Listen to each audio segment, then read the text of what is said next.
My guest today is Frank Lo Greco. He transitioned into the field of social work in 1996 following a successful career in law security.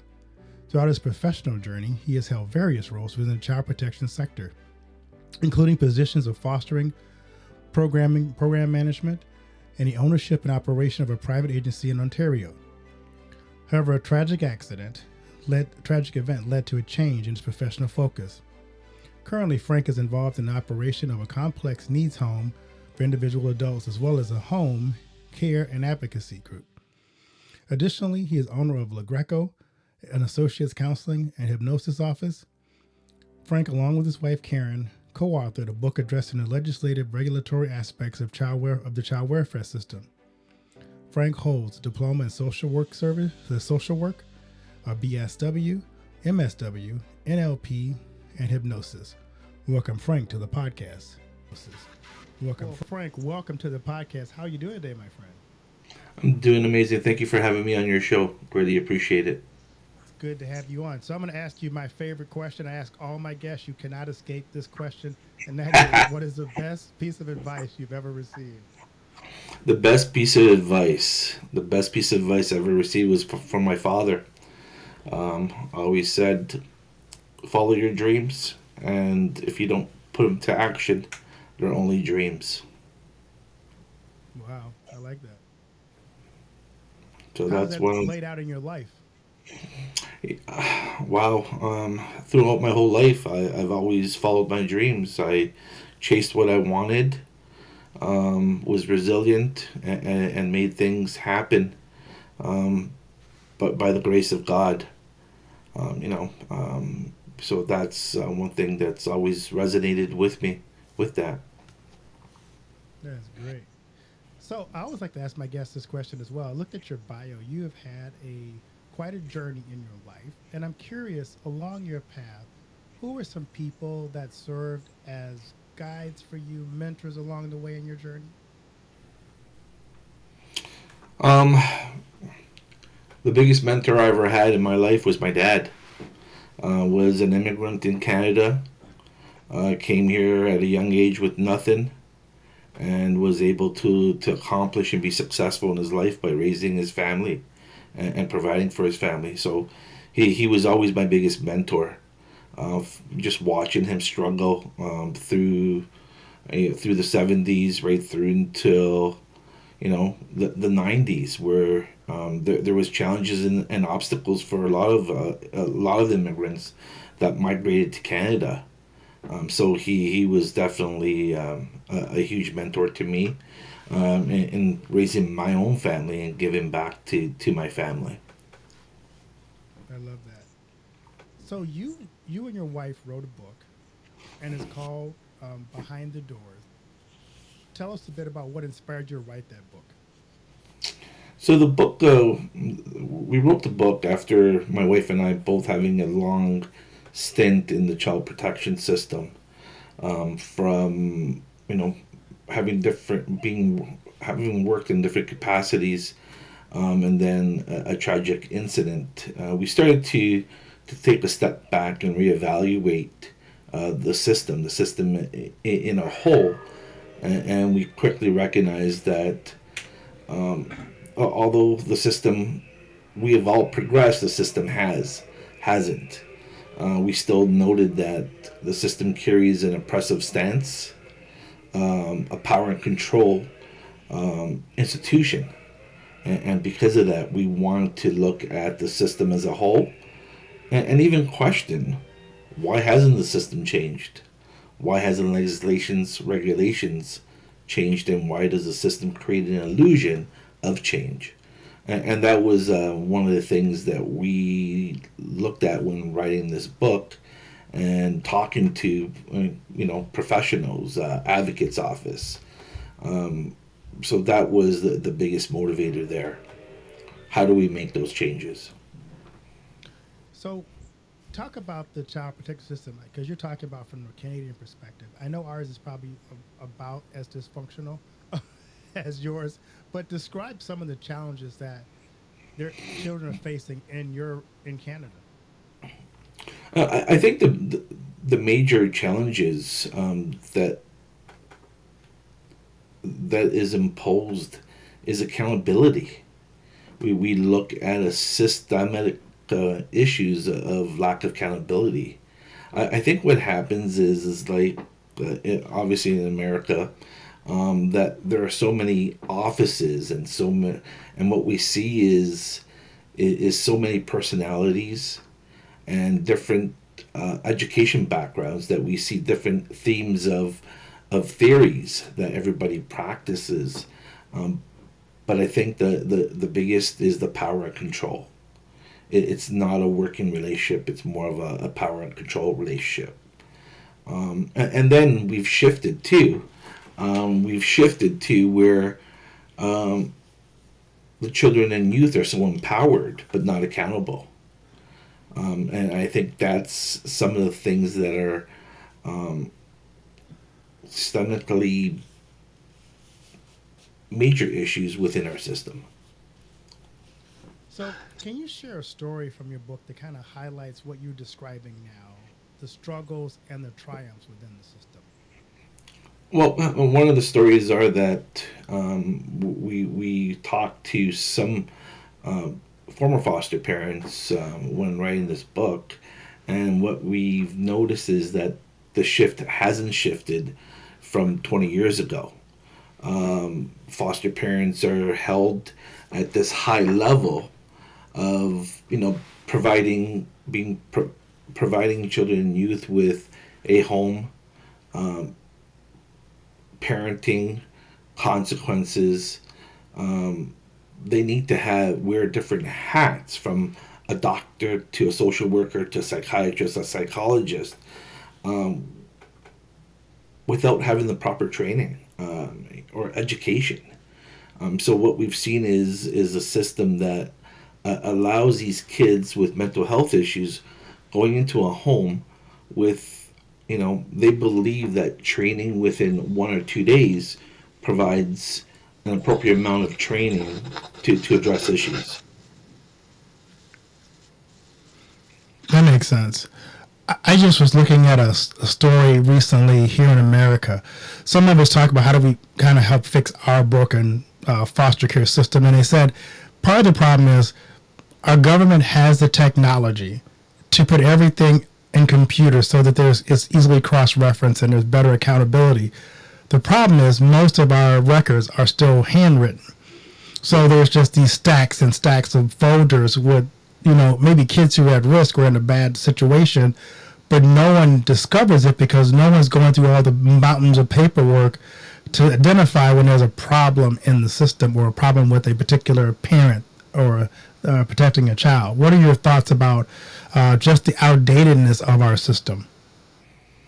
I agree. I agree. I think we have the same principle here. Everything is written out, and then it gets transferred into a computer.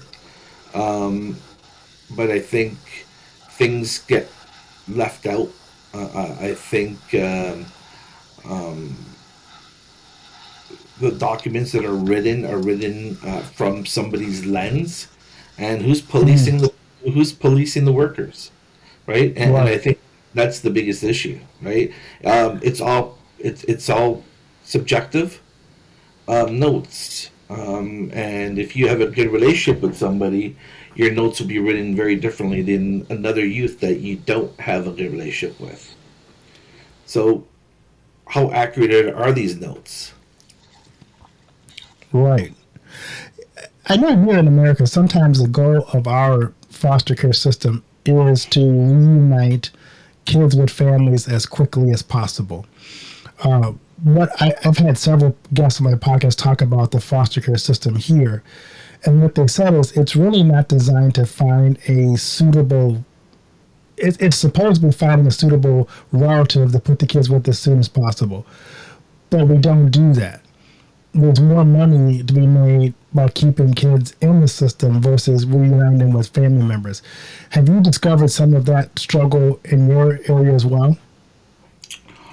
We have. So when we look at the system itself, there is such a huge a financial benefit to it that it is in the best interest of Children's Aid Society to keep children and youth in the system because of the revenue it generates.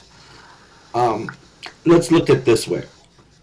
If we have an organization that has, say, 20 kids in there, the ministry is paying roughly with those 20 kids, and I'm not very good at math, but say at $130 a day. You're not alone.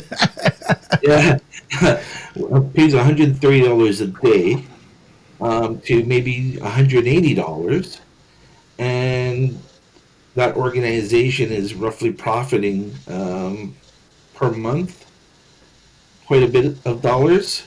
Then they pay out their expenses.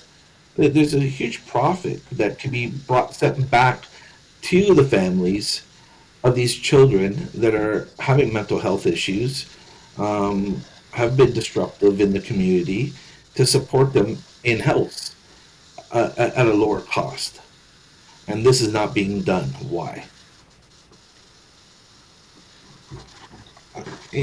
And since that we've evolved, tremendously, bring that money back into the families. Help them internally, and let's cut out the middle people. I'm curious, as I look at your background, you said that a tragic event led you to change your professional focus. Tell us a little bit about what led you to this passion that you have for the child protective system. Um, uh, it happened so quick. We were a striving agency. Um, we started to, help children and youth. We got creative. We were always giving the youths things that they needed and wanted, to make us different from other agencies. We spent thousands and thousands of dollars in helping, children and youth, from getting them involved in, major recreational activities in a second, from football to baseball to hockey, equipment, bikes, because if we were had to go through the channels of the societies, we would always need um, to put in the paperwork, and that was a lengthy process. So we continued to help these individuals grow and foster growth through different activities. A few years ago, we received, an intake package, which is, basically a package for admissions, and we decided that he was an appropriate fit. Um, but I guess this individual was more troubled than those reports led on, and because of that, he ended up murdering another youth, Wow. in the home.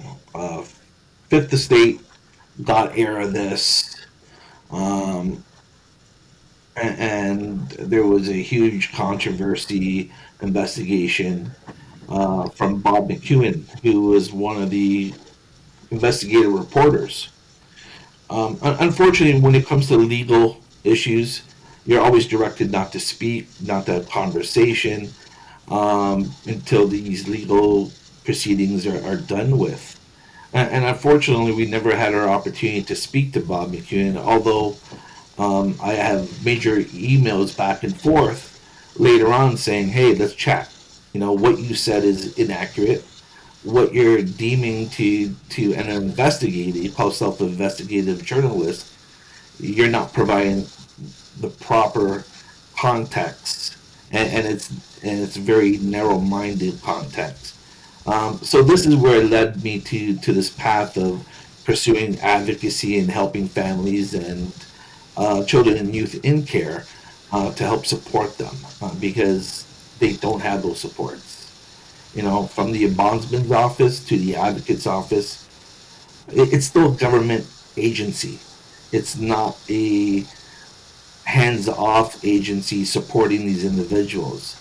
So there's a lot of hoops that you need to sort of jump to get the supports you need. Sure. As you think about the stories in your book, I'm sure people are curious. How did you gather those stories? And is there a particular story that was particularly moving to you from the book? Yeah, it was. Speaking to some of the families, there was a lot of stories that were very molding to me, and to my wife, and I think particularly was an Indigenous woman that we spoke to, how things as a foster parent and as a person who was sexually assaulted and was part of um, the residential. She indicated to me that uh, these practices still go on, and although that the, through a government lens, uh, indigenous population has come forward. Her as an indigenous woman was always belittled as a foster parent. She was in provided the proper supports. Um, she was accused of things, which at certain times she was, where she said that she had enough and she became explosive because she wasn't. She was always looked at as an individual that required supports herself, that was struggling with mental health. So it was pretty interesting to to get her side of the story. I've done several podcasts on this topic. I know some of the things that have come out from my interviews with people who are in the foster care system is there are several challenging aspects of it. Here in America, and it's probably the same in Canada, at 18, you age out of the system. And if you haven't adopted or found a place to go at 18, you're just kicked out of the foster care system and you're off on your own. Um, I've also discovered that education, because you're always moving around, is sporadic at best. And a lot of kids who are in the program don't have a good, solid education background because they keep moving so much. And you talk about there's a lot of trouble screening foster care parents to make sure that the homes are putting kids in are safe and not predatory. What, as you reveal kind of all the things that are you're dealing with and you've discovered, what do you hope people take away from reading your book? What I truly hope that people take away from the book when dealing with professionals is that as a professional, you should be able to challenge policies, regulations, be able to challenge people and what your beliefs are. And that's the biggest thing that I hope that people take away from this book, saying that we've evolved 20 years to today, but the system hasn't changed from the past. And in order to get, and it's very see when we're dealing with government, it's always easy to create an illusion. It's Right. always it's they put on paper this beautiful black and white scripture, legislation, rules, but when you're dealing with a population and people, humanistically, it's impossible. And I think that's the biggest take from this. Know your. It's for people to know the individuals that they're working with, and the struggles. You're welcoming a youth into your house. Know who they really are. You're reading somebody else's report, and it's very dangerous. Here's a critical one for you. Is Our legislation says that foster homes could have four individuals in a home with different types, not common. When you're dealing with you're bringing home four different individuals into your home, you have a shift in demographics, you have a shift in personality, you have a shift in mental health issues. Why would the legislation not be changed to have no more than one or two people in that household? to safeguard and to avoid any future incidences. It doesn't make sense. And this is something that foster parents or professionals need to quickly look at, even including our Ministry of Social Services. Why hasn't a tax and a legislation that is so easy to change have not been changed? Why would you jeopardize other children and youth to have more than four people, kids or youth, in a home where AWOLs occur, sexual assaults occur, and I don't know about America, but in Canada, a lot of our foster parents are women, are Mm, mothers. So you don't have a male dominant figure in that household because he's either working full time or not in the picture. right. You know, it's a breeding ground for disaster. Oh, it is, especially when you're talking about kids that have a lot of trauma in their life, and you now don't have the support to make sure that they're safe, you're safe, and the kids that your other kids in the house are also safe. Yep. So, and we've seen this time and time again, right? Here's Right. here's an interesting thing, and we go back to um, the death of this youth in our organization, and we placed a kid in our organization that had major mental health issues. We talk so critically about institutions, but sometimes those institutions are needed. This very individual that was in our home was in custody, and while in an institution where he needed supervision, he was able to seriously hurt another youth and cause brain damage where he needed emergency surgery. Wow. Why does the government do this? Why does the child protection system do this? And that's the biggest question. So if I put you in charge of the system for a day, what are what are immediate changes you would make to the system to improve it? I would revamp the whole legislation system. I would reduce the amount of kids in a home and group homes. I would I would ensure that somebody is actually policing the Children's Aid Society. I would, instead of having a huge umbrella of ministry offices, I would quickly revamp it to one centralized place, including child protection. So that means that there would be one intake department for Children's Aid Society that filters children out to the society, to a different Children's Aid Society, and there's accountability here. That's what I would do.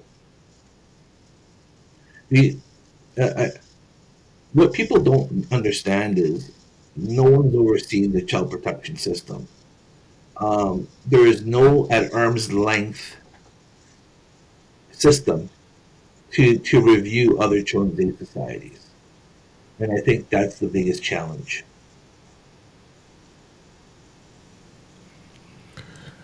I'm curious, Frank, what feedback have you received so far from your book? I've received some positive feedback from my book. It's opened a lot of eyes. It's written in. This is my first book my wife and I ever wrote. We're looking at doing a documentary. The feedback that we received was that individuals weren't aware of what was going on. They're very Mm. blind to hear one side and not a full spectrum of different professionals from a different lens. Um, and that was the biggest thing.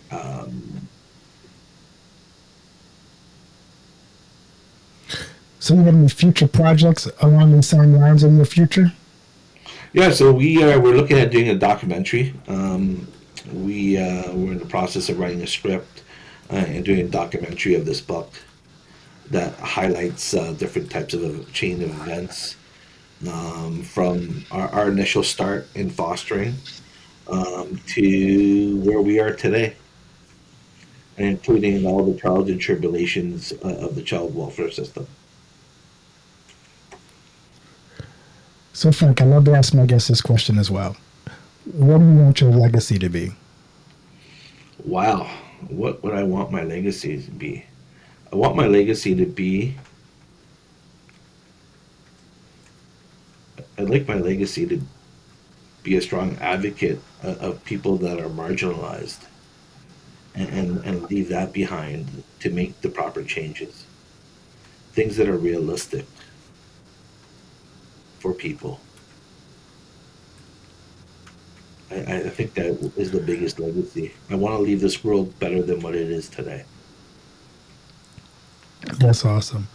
I love to give my audience, especially topics like this, some action items. So, if you were telling the audience things that they can do in their area to help protect it, to help improve the child protective system, what are some suggestions that the audience can do, get involved in to make a difference in their community? Reach out to your governor, your senate. Reach out to our municipal politicians here, provincial government here in Canada. It is the biggest thing. Um, People can't need to start challenging the narratives. People need to start looking at things with different lenses. Um, I think people today have grown because of the internet, but they're afraid to speak. Mm, Uh, we have that, individuals feel they have to be censored. Um, if something doesn't, one thing that I've always learned, if your gut says something's not right, question it. And I think it's important for people to question things, question professionals in power. And you see it happening here. It's funny, in the last few years, I've been watching out in the States, these auditors that audit the police, and that trend sort of has started coming here, of auditing the police and reviewing the police and things, making sure that their rights don't get infringed. And people need to start challenging the narratives of the child protection system, the policies, the legislation that don't make sense. right. And I think it's critical that people do that. So, Frank, where can people find your book, Behind the Doors, and connect with you on social media? So people could purchase the book on Outskirts. Individuals could purchase the book on Amazon. We do have we will be going into Indigo in the next 2 months. So Indigo will be carrying our book as of March.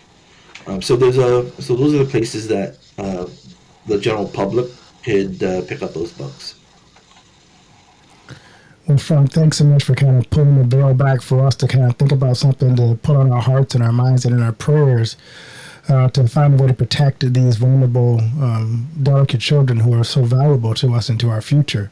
So thank you for what you do, and for the advocacy and the eyes opening opportunity you've given us to think about how we can come alongside in the systems that are broken and help fix those systems.